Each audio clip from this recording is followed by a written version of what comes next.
Die Folterungen. Während für Muslime verschiedene Arten der Folter durchgeführt wurden, ereigneten sich auch einige schwerwiegende Zwischenfälle, die das Gewissen aller verletzten. Die Familie Yassir erlitt die schwerste Folter, die die Polytheisten den Muslimen zugefügt hatten. Yassir, der nach Mekka kam, um nach seinem verlorenen Bruder zu suchen, heiratete hier eine Konkubine namens Sumaya. Aus dieser Ehe wurde der berühmte Sahaba, Gefährte des Propheten Amr, geboren. Yassir, Sumaya und Amr gehörten zu den ersten Muslimen und ertrugen geduldig die Folter der Polytheisten. Schließlich starb Sumaya unter der brutalen Folter von Abu Jahil und erlangte den Ruhm, der erste Märtyrer in der Geschichte des Islam zu werden. Auch Yassir wurde am selben Tag durch Folterung zum Märtyrer. Amr, der überlebte, wurde gezwungen, sich für die Götzen Lat und Usa und gegen den Propheten sallallahu alaihi wasallam zu äußern. Aber sobald er sich von den Polytheisten befreien konnte, lief er zum Propheten sallallahu alaihi wasallam und erzählte ihm alles, was passiert war. Der Gesandte Allahs sallallahu alaihi wasallam sah, dass Amr großes Leid erlitten hatte. Er fragte ihn, was er gefühlt hat, als er diese Äußerungen machen musste. Amr sagte, dass sich sein Herz, das voller Glauben sei, nicht verändert habe. Daraufhin erklärte der Prophet sallallahu alaihi wasallam, dass es ihm nicht schaden würde, so zu handeln, solange er seinen Glauben bewahrte, weil er sich in seiner Notsituation befand. Er riet ihm, dasselbe zu tun, sollte er erneut in dieselbe Situation geraten.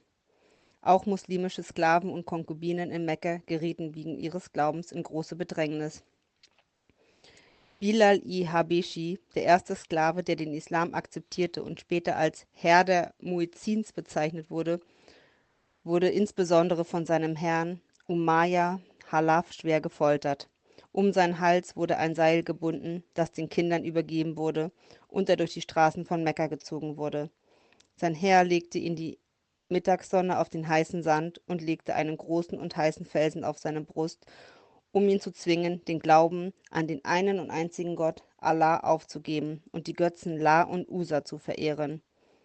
Bilal hingegen rief, kaum zu atmen könnend, Ahad, Ahad, Allah ist der Einzige, und betonte seine Entschlossenheit im Glauben. Schließlich kaufte Abu Bakr Bilal von seinen Herren und erlöste ihn von der Folter.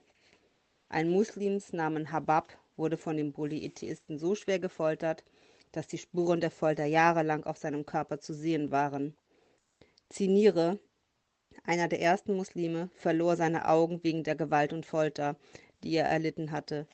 Einige Sklaven und Konkubinen, die gefoltert wurden, weil sie ihren Herren schutzlos ausgeliefert waren, wurden von Abu Bakr gekauft und gerettet. Auch Abdullah Masud wurde geschlagen, bis er ohnmächtig wurde, weil er die Verse Allahs im Hof der Kaaba hörbar rezitierte. Er war blutüberströmt. Als Abu Sahar al-Ghafari erklärte, ein Muslim zu sein, wurde er dreimal von den Polytheisten bis zur Bewusstlosigkeit geschlagen.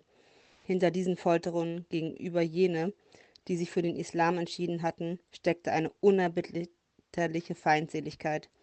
Die Feindseligkeit gegenüber der Wahrheit und dem Guten, und diese Feindseligkeit schien nicht zu enden.